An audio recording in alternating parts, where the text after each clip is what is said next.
Story RH, the podcast that makes a long story short. Welcome to all. History is made of stories. In this episode, we'll be talking about the meaning and importance of the CEO to worker pay ratio. American CEOs made 254 times more than the average worker in 2021, according to the Equilar 100 study of CEO compensation at the country's wealthiest companies. 254 times more. I thought it was 351, an increase of 1,322% from 1978 to 2020, at least according to this study with a different sample group. The Economic Policy Institute looked at the 350 biggest companies in the U.S. Whether it's 254 or 351 doesn't matter much. Whichever it is, what does this number really mean? 254 to 1, what's the story?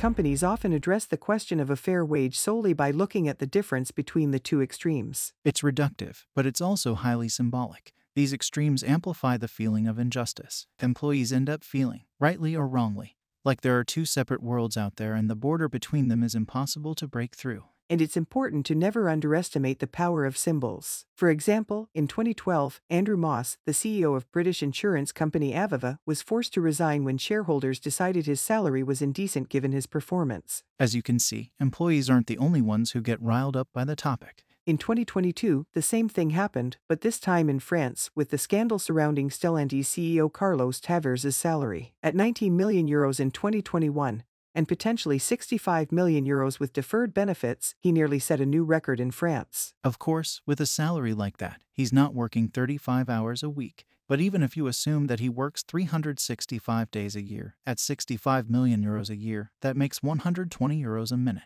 So, indecent or not. And if you stick with just 19 million euros, that's 483 times the average French person's salary, 39,900 euros gross according to INSEE. A CEO to worker compensation ratio of 483 to 1 seems pretty high compared with the 21 to 1 ratio recorded in the US in 1965.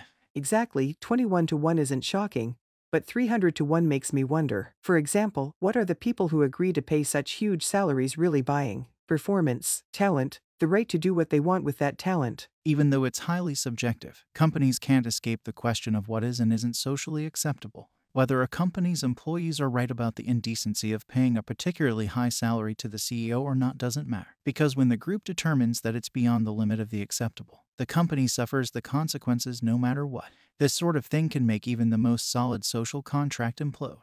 In 2011, Luc Boyer, the CEO of the French subsidiary of Hay Management Consultants, a global wage specialist, reminded us that even Peter Drucker, a major spokesperson for economic liberalism, felt that a ratio above 100 to 1 was unacceptable. As Boyer put it, regarding Drucker's views, he briefly thought that liberals would be smart enough to self-regulate their wages. He suggested ratios he felt were acceptable, 50 to 1, then when pressed, up to 100 to 1. Finally, overwhelmed by reality, which went far beyond this limit, he ended up rejecting economic liberalism for its inability to self-regulate. He explained it was because the liberal system had slowly but surely abandoned a certain number of concepts, including a fair and equitable reward system. Fair and equitable, that says it all. The question is what society deems fair and equitable. In concrete terms, it's what we're willing to accept and, or able to tolerate, things no company can ignore. It also raises questions about recognition, which extends far beyond the issue of wages. In particular, recognition for those who work hard for the good of the same company from the shadows of anonymity. It also makes you think about the ties between a wage policy and what is considered a contribution to the collective good.